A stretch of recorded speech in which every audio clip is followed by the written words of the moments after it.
You know what I saw? The Bill Clinton accuser. Do you know her name? Laura Sills, accuser. Accuser, yeah. Is it the girl who got shot on the Rust The scene? one that's very credible who says Bill Clinton like bit her lip aggressively. Ooh, and, like, I don't know what that is.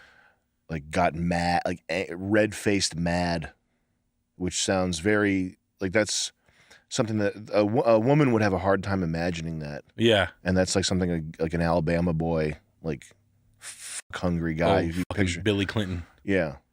I'll get you. But she's an old chick now. She's one of the ladies that Donald Trump brought to the debate, which was so funny. That's so funny. But she's back on Twitter, which means they took her Twitter down.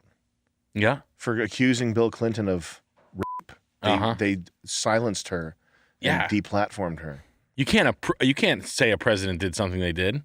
These people, that's like just a clear. They need to be punished. Well, Bill Clinton didn't do that. They gotta go, man. Bill's the one. I'm not calling Bill out. He'll fucking kill. They kill everybody. Not even Bill Clinton. The people that deplatform this woman, they gotta go. I don't wonder what those emails go down like. Probably nothing. They probably just have a bot that does it. No, it's just corporate. It's like corporate speak. Like, we can't have this on the platform. Presidential defaming is not something we stand for. It's causing too much of a disturbance right now. Do you think it's just a sweeper bot that just takes everything out? No, they do it. They do it by hand. Do they? Yeah. They go in and yeah. That's one reason why they have so many employees. Why they have like 4,000 employees. Twitter's not a complicated system. Yeah, it's 140 characters. It's basically the same app that it was when it came out. It's not something that needs thousands of people to maintain. There's thousands of people that are monitoring what's going on the platform and having constant neurotic discussions in Slack. Who's stirring up, you know. Have you ever looked into whistleblowers that worked there? I'm not sure I've seen or heard any because it's women. They get women because they're emotional. If they fall in line with whatever the crew decides. They're not women blow the whistle on sex stuff. Yeah. If they get, how the fuck they get those by? A rape or what? Because there's no men at Twitter that are trying to fuck them. It's all women and I bet you let. What about Ranjit? H1B. No, because they're scared for their life. The Indians that work in Silicon Valley, they're like very button up. Like, what if 6 of them got together in the cafeteria? Head down on their paper. Okay. But that's why they employ women and H1B. Is that what it is? H1B visa? Is that what that is? H1B. So the women are in line with the censorship, and the H1B fellas, they're just thanking God every day that they're in America, and that we'll do whatever. A techie Silicon Valley job. And that's another thing. One of the reasons why diversity is important to the corporate world is because diverse workers unionize less, and they have less of a cohesive kind of worker identity. Do you think it's because inside their culture is like the work culture of the company is shattered because they're like no one likes each other? Well, it's like living in a big city. When you have diverse people, you tend to sort of focus in on what you're doing. Yeah, makes sense. And you have less of a sense of neighborhood. But anytime there's a serious workers' revolt, like Argentina, Peru, the Irish, whatever, it's always like part of like Brazilian any slave revolt. Anytime there's something like that, it's a homogenous group. Yeah, there's never been a group where an uprising. Yeah, where like an Indian guy and a black guy and a white guy are like, "Aren't you sick of taking shit, Panjeet?" Yes. He's like, "I sure the fuck am. What do you think, Tyrone?" Never happened. And he's like, "Hell, this bullshit." Never happened. No, never. What about the truckers union? Truckers are all white guys. Truckers are black guys. Truckers are, well, a lot of black truckers, predominantly. What's that? It's a lot of black American truckers, Jamaican too, and Russian. In my world, are there Jamaican truckers in a part of the Canadian convoy? What truckers revolt are you talking about? The French one or the Canadian one? The Canadian one. And I think that's going to be all white. Oh yeah, that's probably going to be. But like same with the French one and the British one. I think it's all. I think there's definitely something about white working class, not like plumbers around here, but working class, like truckers. Mm-hmm. Truckers is like kind of like I feel like if you're a trucker, you're such a trucker, and I could see white working class and like American, not Jamaican or Haitian or Ethiopian, but American descendants of slavery, like black truckers. I could see them doing something. Oh yeah, they wouldn't take that shit. I could see them like not.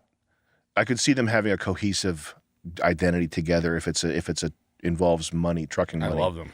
But when it comes to this shit, sitting in an office, it's a big part of why they promote diversity is because it fractures any chance of like worker that's so awesome group identity. What a mind fuck, huh? Yeah.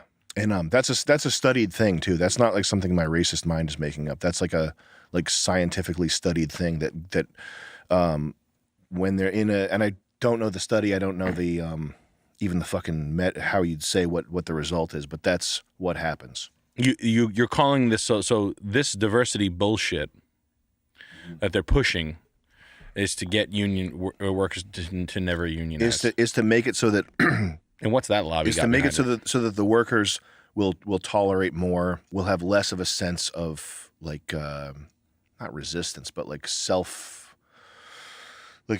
they'll control their tongues. It atomizing people. It atomizes people. Diversity atomizes people, and it makes it managers love that. Adam 22 eyes people. Managers, Adam 22 eyes people. So you can give her head. Managers want to deal with atomized, fragmented individuals, not with groups, angry groups. Yeah, they don't like that. Same thing with politicians, but it's similar to. It's kind of like there's a lot of weird things that corporate America supports that you wouldn't think they would support, like higher minimum wage. Do you know why that is? Isn't it like savings like right off the top? Well, one reason is because the local mom and pop hardware store that is like less well organized. They have lower profit margins. They're not as effective of a business. Mm-hmm. Okay, and that's not saying that it shouldn't exist. I think that local businesses, you should support local businesses, and it would be a better society if we didn't have these megalithic businesses. Yeah. But Walmart, Amazon, etc., they are better organized. They are more efficient than like Adler's hardware, obviously.